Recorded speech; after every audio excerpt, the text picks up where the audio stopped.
The Catacomb podcast. created by a madman's distorted desires. What do you think will be the next obstacle the Earth people will put in our way? The saucers are up there, and the cemetery's out there. Hey, what's up? Welcome back to the Catacomb Cult. I say this might be the inaugural episode. I might say that for every solo episode I do, just because I don't know if I'm going to release that last one. It was really just to test out the equipment. But if you did see it, I'm just going through old voice memos and songs and stuff. But I just want to preface off top, the acoustics tonight are pretty shoddy because I got this fan going.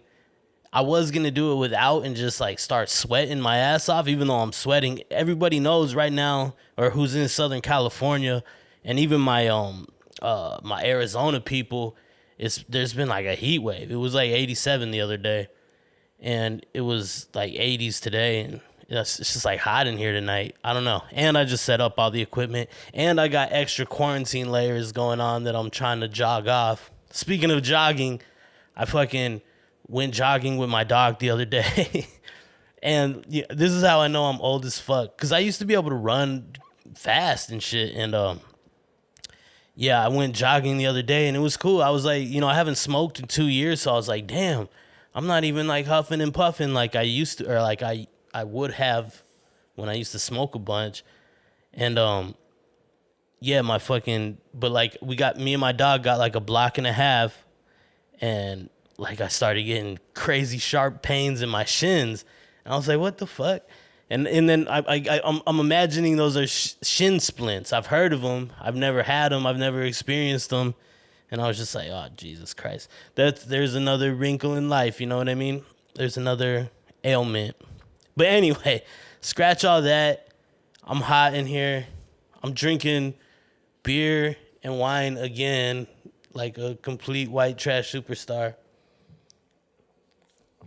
And I'm using this beautiful 40 Elephants beer koozie, cozy, that I make, and to cover up my shitty beer that I'm drinking. I'm not drinking anything special tonight, but yeah, if you want one of these koozies, 40 Elephants Creative, go to my website and buy like a hat and a shirt or something, like any 2 items, and I'll send you one of these for free. And a bunch of stickers and all that. When you buy like my gear, my merch and stuff, it's I don't make like money off it really. I hardly make a profit. Sometimes when I come out with a shirt, all my people kind of buy them, and it gives me a little bit of profit. I basically make my money back in a little extra beer change.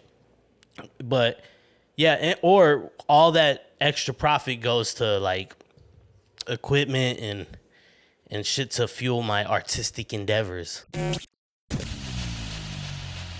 What's up, everyone? Javin here. I just wanted to take a second to mention my online store.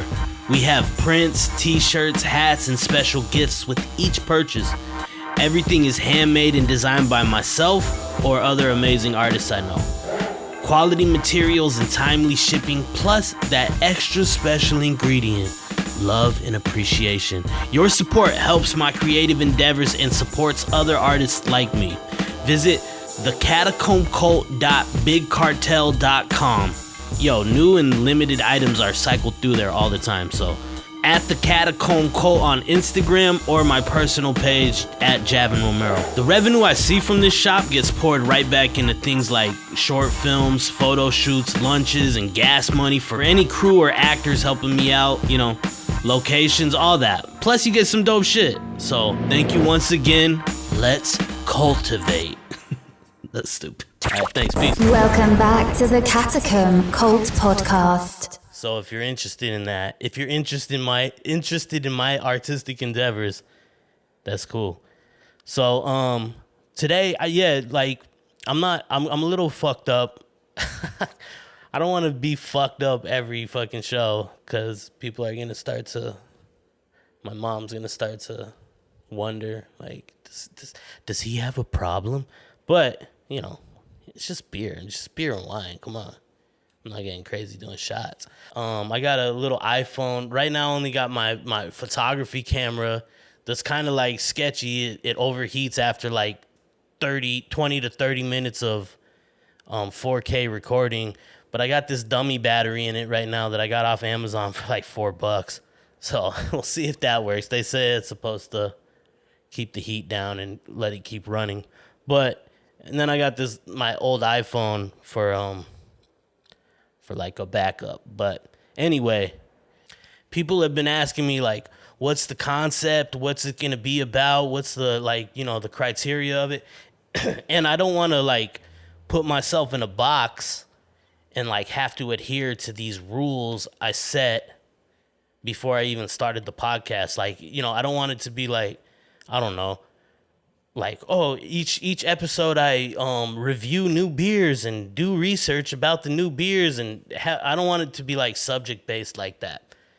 Cause like, I don't know, I plan on doing a lot of these episodes. It's kind of like an online diary, like vlog, or like, it's kind of dope. It's kind of cathartic and shit. And so, yeah, I don't want to like do any rules. Like, I don't want to be put in a box. Don't put me in a box, man. but basically it's just going to be shit I'm interested in. And I'm going to shout out artists I like, artists I feel are slept on, artists that are my friends and stuff like that. And then I'm going to have a bunch of dope guests, and I'm going to ask them like crazy questions that are, not the norm, like unique questions that I deal with myself as like an artist. I hate saying it, feels pretentious, like I'm an artist, but like stuff like creativity stuff that the creative people deal with, like self-doubt and all that shit that you don't really hear too much about. This is on the eve of MLK Day, so I think Socrates said it first, but an unexamined life is a life not worth living. MLK would say that a lot, and I think he added to that. But like, that shit really resounded. That quote really like struck a chord with me. Like, so it's gonna be stuff like that. It's gonna be cool fucking shit that I'm interested in, like UFOs and philosophy and art and fucking maybe some politics. I doubt it though, but I kind of gave up on politics. Or, pardon me if I have hair all over me too. I didn't take my dog to the park today, so she was pretty rambunctious. But anyway, this is going to probably be like a short 20 minutes. I'm already 10 minutes in, rambling like fuck. Might be longer. I don't know. I'm a little buzzed, like always. But yeah, so it's going to be like that. I'm going to just do topics that I dig and bring on artists that I dig and artists that I know. And I'm going to try to bring like a bunch of different artists, not just music artists and stuff, but like different mediums, like tattoo artists, graph writers, graphic designers, and then, the occasional fucking construction worker homie that I have, you know what I mean? Because I did that for a long time too, and a lot of people relate to that shit, you know what I mean? So I did HVAC for many years, and, depending on how a few things go since quarantine, I might be doing that again. So, but no, I'm all right now, but everything's up in the air as is for most Americans. But yeah, so we're just gonna be doing cool shit like that.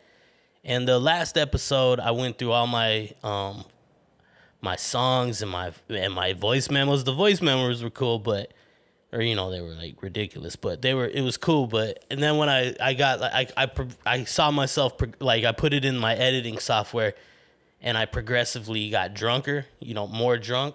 I think that's proper.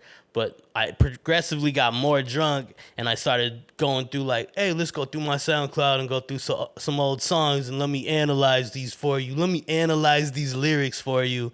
Like, yo, how profound was that lyric I just spit? Like, so that's the only reason I probably don't want to release that episode, because I look real fucking pompous. Like, yo, I was ahead of my time kind of shit, but it is what it is. I'm going to try to always be honest with everybody.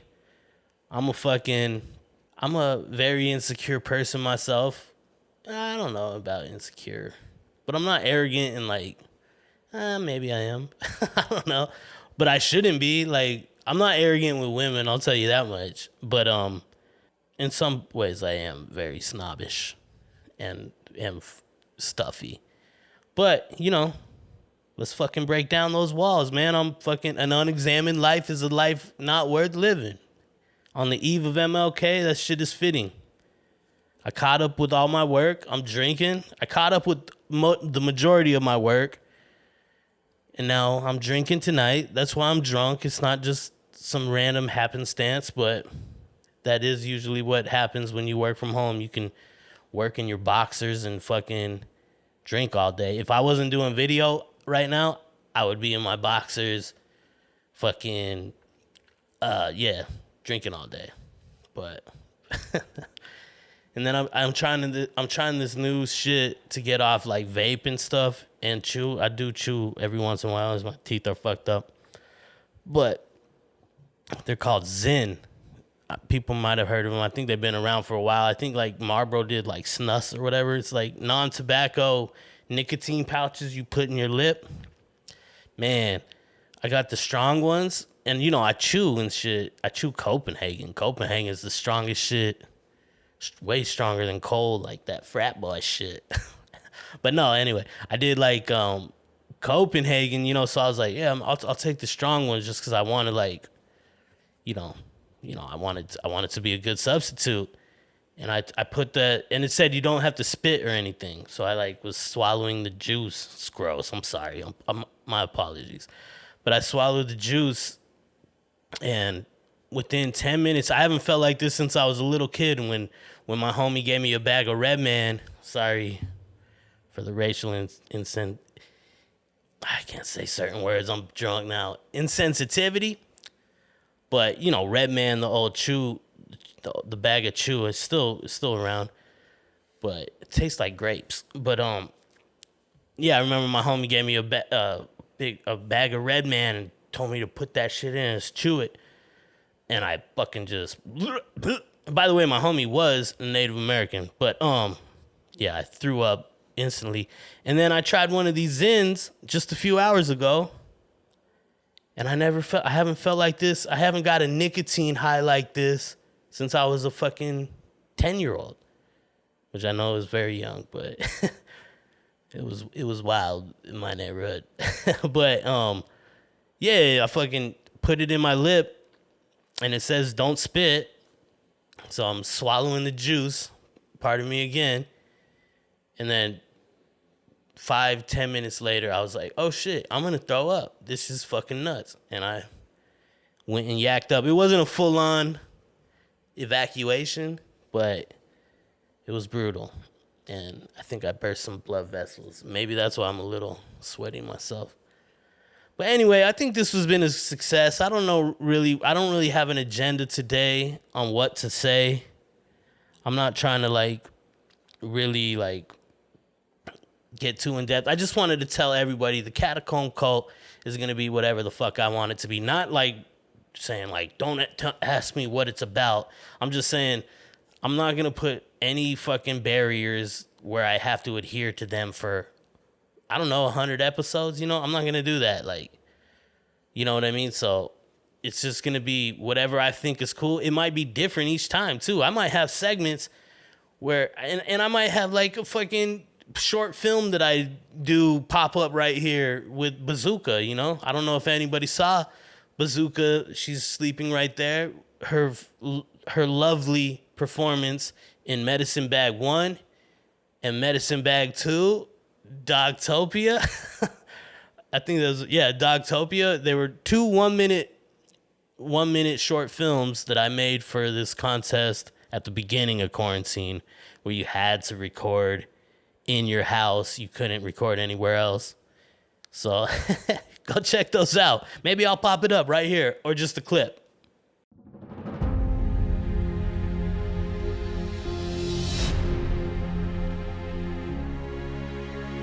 In a world ravaged by plague and despair, there is one who has been chosen, unaware and oblivious. Her one-track mind only cares about treats. This is one treat that has a whole lot of trick. With whisked away through a wormhole defying space and time. She is Bazooka Tooth. Starring in The Medicine Bag and Medicine Bag 2, Dogtopia. Visit 40ec.com or at Javin Romero on Instagram to witness the mind-bending journey of the snuggly-wuggly, stinky-poo-poo good dog. Ruff, ruff. She's great. She's a beautiful dog. She's a little much lately. She's going a little crazy. I don't know what's going on, but I love her. Maybe I'm just too lenient. How do you train your dogs? I'm kind of lenient. Like, I'm not hard ass. Like even when I was younger, I wasn't hard on my dog's Skeezer, my old dog Skeezer. I don't know if you can see it down there. She's in her little box. It's her. She was a beautiful dog. Had her for 15 years since I was 17. I think I talked about that in the last episode. But if that's not up, I had her since I was like 17, and she died when I was 32. So I had her my entire adult life. I moved out of my parents' house when I was 16 or 17. So I had her my entire adult life. I wasn't hard on her though. I didn't like beat her ass or anything like that. Don't do that. That's how you make bad dogs. But I was less patient. I think her being old, like Skeezer got old and she lost a lot of like movement on her back legs and stuff. And it made me real patient with her because I had to I made like a contraption where I carried her back legs and shit. I probably waited too long to actually do the deed, or so everyone says, but fuck them. No, not fuck them. They were nice people. But yeah, I probably waited too long, but I think that gave me a lot of patience that I think is paying off with this new little puppy I have, because she's got a lot of energy, and the energy's not what fucks with me. It's the spoiledness. She's very spoiled. She fucking, if she doesn't get what she wants, she barks. She, like, when clients come over here, typically majority of them are girls. Sorry for my stutter, Jesus Christ. The majority of them are girls, and she'll like dive in their purses. One girl had braids and she started like pulling on him like a rope, and it's just like, oh jeez, how can I even charge money for this? You're fucking ripping apart. Yeah, like one girl, she actually, I just cut her nails, and she, jumped on this one girl's legs and made her bleed, not like gush blood, but it was a bloody scratch. But she just wants love. That's all she wants. She just wants you to just love her. She just wants you to tackle her and smother her with love. So it is cute. How can you get mad at that? You know what I mean? But she does need to learn some manners.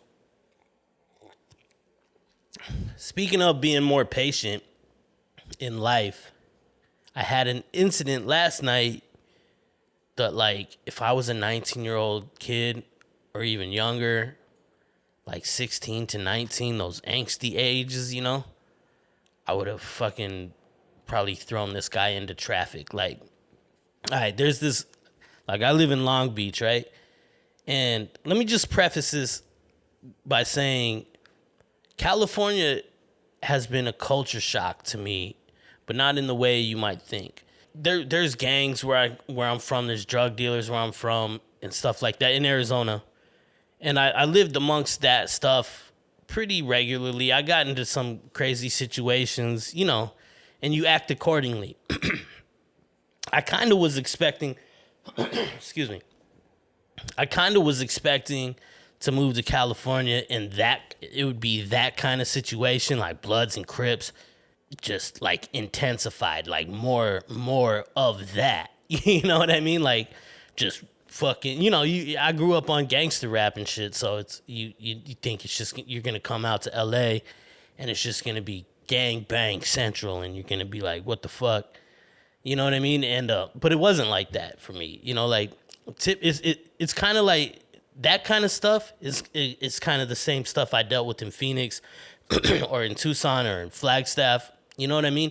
you kind of know those situations. You've been in those situations, and you've been in like sketchy situations, and you act accordingly, or you try to get the fuck out of that shit. But you act accordingly. You know kind of what to do, or at least I do from years of being in precarious. Listen to those plosives. They call them plosives. P's. Precarious situations. But anyway, I thought like moving to LA. San Diego, I didn't notice much of that. I lived in like a few different parts in San Diego, but they were mainly like Ocean Beach, surfer stuff. There was some like shadiness down there, but like, and then I lived in Pacific Beach, which is like frat boy shit, but you know what I mean? But I thought moving to LA was gonna be just like, that was gonna be the culture shock. Like, yo, I gotta like be on my P's and Q's. I'm a bald white boy with tattoos on his fucking neck and his dome and shit, like, and his fingers, like. And I have been checked a couple times in certain areas, mainly downtown LA, to be honest. But yeah, I thought moving to LA was gonna be a lot more of that, just in like more gang culture, just intensified, which it is, but like not in a bad way. It's almost like a good way. The way I've experienced it, like going to like lowrider shows and different biker gangs and shit, just showing up and showing love. Like it's been for the most part positive, but there, you know, I have seen some crazy shit. But the biggest that wasn't the culture shock to me moving to LA. The biggest culture shock is the homelessness and like mental illness. Really, that's like what shocked me the most. Like. And like the prostitution too, but that was more in Hollywood. When I lived in Hollywood, I'm in Long Beach now. Like my very first night in Hollywood, I was like unpacking my shit, and I went to the corner store to get a pack of squares, and I was walking back, and this giant transvestite, probably 6'2", fucking built like Shaq, lifted up her skirt and had probably a foot-long penis and smacked it on her thighs, and she was like, you know you want this queen dick? And I was just like, whoa, where the fuck did I move? You know what I mean? But that was just a coincidence, I think, because I lived in Hollywood for a long time, 6 years, and I did see some crazy shit, some other crazy shit like that, but it wasn't like a nightly thing. So, but I did get a little like, where the fuck am I? But yeah, the culture shock to me is the homelessness, man. Like the fucking, and I don't mean like, I don't have anything against homeless people. I feel bad for them, but there's some crazy you deal with them in other areas too, but it's intense out here, and especially in Hollywood where I lived. Everybody thinks, like, people don't really know Hollywood. Like, people think, like, I see all my friends, a lot of them are going to QAnon and stuff on online. Like, this girl that I used to date, just QAnon crazy. But they say, like, Hollywood. Those people never really probably been to Hollywood because Hollywood is, there's a nice area of Hollywood which borders, Beverly Hills. It's expensive. That's really nice over there. But the majority of Hollywood, even where most of the Walk of Fame, pretty much all of the Walk of Fame, you can get stabbed there in a second. So Hollywood's kind of grimy. You know what I mean? Not like gangster shit. It's like just desperation shit out there. Hollywood is fucking desperate. And I'll big myself up again like I did on my last podcast. Like, I have a line in one of my songs where every crack has the blood of a broken dream. Every crack has some crack in a Brillo screen. And that's true for Hollywood, man. Like, it's just drugs, people going out there to make it. Like, there would be kids panhandling, like where my corner store used to be. Fucking, I'm old. I'm 30, and they're panhandling. They look 18 and shit, and I'm like, in way better shape than me. You know what I mean? And not for our limited interactions, they didn't seem to be completely batshit crazy, which I know that's why most people are homeless, because, you know, they're crazy. I don't say crazy in a derogatory sense, by the way, because I'm crazy. You know, he would be panhandling. I remember this one kid. He was like a good-looking kid, too. Probably could pull mad broads. That sounded very old school. I'm sorry. Am I woke on this podcast? I don't know if I'm woke. Yeah, and I'd be like, yo, fuck you, dude. Like, go do something, bro. I ain't gonna give you fucking money. But the old dude who's like fucking biting his shoulder, I'll fucking give him money. You know what I mean? If I can, by the way. But anyway, yeah, the homelessness here is just, it's crazy. And a lot of them, I don't want to say them, but a lot of those individuals, I guess that sounds more PC, but a lot of those individuals are fucking, they have major, like, psychosis issues and fucking schizophrenia and delusions and all this stuff. And anyway, there's this dude who, I'm in Long Beach now, and there's this dude who runs my block, who runs up and down my block. He don't run my block, but because there's a halfway house. I think it's a halfway house or it's a rehab. I don't know. It's right next to my building. And this dude, he's like this little dude. He's like spry and shit. Like, he's like short like me and shit, but like super skinny and stuff. And he's old though. He's old as fuck. And I've seen him. He's knocked on my window because I have a fucking ground floor, which I don't like. But he's knocked on my windows, and I've opened the window, and he's like made faces at me, just going like, and stuff like that. And I was just like, yeah, you know, get the fuck out of here. But anyway, tonight I have a front gate to my building and a back gate. And I usually take my dog out the back gate and go around to the grass area, poo-poos and pee-pees. And then we come around to the front and, you know, come back into my house. And when I came around the corner, this motherfucker, this is why I say, like, if I was a young kid, I would have handled this a lot differently. But this motherfucker was straight up purposefully licking and spitting on the handle of the door. You know, this COVID times. I'm a fucking hypochondriac. Even before COVID times, I would have lost my shit before that. You know what I mean? But I saw him licking and spitting on the shit on purpose. And I just like was like, oh my God. If I was young, I would probably like went behind. I don't know what I wouldn't have like, you know, like beat the fucking shit out of him, but I would have definitely, and I probably should have even said something, but I just went, I was just like, oh dude, I'm not even dealing with this fucking guy. Cause he's nuts too, by the way. I've told you that. And I've seen him try to spit on people. And anyway, I went back around to the back, and my building manager's right there. And I was like, and he's always like chilling outside and stuff, and he's a cool cat. I was like, hey man, there's this dude out there fucking slobbering all over the handle, dude. You might want to take the hose to that shit. And he was like, cool. So now I'm just gonna walk around in a bubble like fucking Jake Gyllenhaal, man. So, but anyway, I think this has been a pretty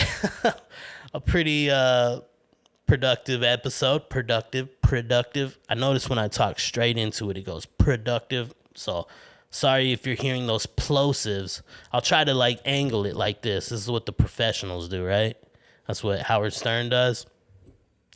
But yeah, I think it's been a pretty productive episode. It's 30 minutes. I got my fan going, so you might hear that background noise. And man, I know this one in particular might not be your style just because I'm fucking talking about random shit, not making any sense, not putting any real thought into this at all. But the next solo ones and the next ones with guests, the majority of these episodes will have guests. And I have some really dope guests coming up. Friends of mine, people I don't even know, and dope artists, dope MCs, fucking dope painters and all that. And it's not going to be just the regular, like, hey, so what do you do? What do you do? I'm not just going to, like, promote them the whole time, which I am going to promote them, though. And I'm going to have a artist corner. I'm going to have, like, a pay it forward, I think I'll call it. Pay it forward, where I shout out, like, artists I think are dope and stuff. But it's not going to just be, I'm not making this podcast just to be a promotion machine from even my photography or video or whatever. I don't even care about that. Like, this is going to be just a purely creative outlet for me, just to talk some shit. Everybody likes to talk shit. I don't like to voice my opinions on social media too much, so this is the way I'll do it. You know what I mean? So where I can really explain myself, because I posted some stuff. I stopped posting about politics a while ago, and because shit always got misconstrued. People always like thought, I don't know, they always thought they like knew me or something, and would always, I mean, they do know me, but they always like what they knew my intention of that post, and like, just stupid bullshit. So, like, this shit, if I have grievances, I'll fucking air them out and I'll explain why I have them grievances. Because I do have grievances. In fact, I might have another segment called, what should we call it? I might call it the Haters Corner. Because I'm a fucking hateful motherfucker. Not hateful in the general term, like these alt-right boys. I don't mean like that. I mean, like, I'm a hater of things. Like, and when I say hate, I don't mean like I think they shouldn't exist. I think it's like, why do people fucking like that kind of shit, you know what I mean? And you know, it's something I've worked on. I've tried, I've gotten better. I used to hate, you know, I used to be that underground backpack rapper that'd be like, fuck the mainstream and all that, you know. But that was when I was young, and I stopped doing that. I stopped caring really about rap like that, at least. I still love rap, but I stopped caring about, like, you know, it was all jealousy too. You know what I mean? It's a lot of jealousy. Even though some of it was valid jealousy, like, yo, this dude fucking really sucks, and he's a billionaire. So you would be jealous about that. And I was. So... But anyway, yeah, I don't hate too much anymore, but hey, man, I try not to be a hater. People like, why are you such a hater? I'm like, hey, fuck, man, this is me. Do you like me? If you don't like me, fuck it. You know, don't hang out with me, man. But I'm a fucking hater. I hate occasionally, and I do hate certain things, and I get perturbed easily, and... yeah, so, like, we're just going to air out those grievances, and I'm going to have a haters corner, and I'm going to have a fucking artist appreciation corner, or no, pay it forward corner, artist appreciation, whatever. There's no fucking segments, there's no rules. This is whatever the fuck I want it to be. This is whatever Bazooka wants. This is Bazooka's dictating right now. She's telling me, wrap it up. I need to go take a shit, and give me some kibble, motherfucker. I hope you enjoyed this inaugural episode. So let me say again, if this wasn't really your style, this was kind of just a 36-minute, well, it might be shorter because I might cut a bunch of shit. But might be a super long intro, or a super long preview of what's to come. So if you dig it, hit me up. And if you want to be on the shit, hit me up at Javin Romero, JavinRomero on everything, fucking everything. So, and I'll have a email specifically for this podcast, probably the Catacomb Cult at gmail or something.com. And yeah, man, fucking, if you got cool boxed wine, shit that's not Franzia, if you know some good brands, hit me up, because I like buying in bulk. And right now I like the Boda box. It's just it's pretty decent for, what, it's $15 for 4 bottles pretty much. So, you know, I fucks with it. That's what this is. And Yeah, I love wine. I'm a snob like that. I love wine and cheese. I love cooking. Would somebody out there like to date me? I'm just joking. Anyway, all right, this has been the Catacomb Cult, motherfucking episode 1. Peace to everyone. Love you. Bye. Established in 399 BC, this is the Catacomb Cult.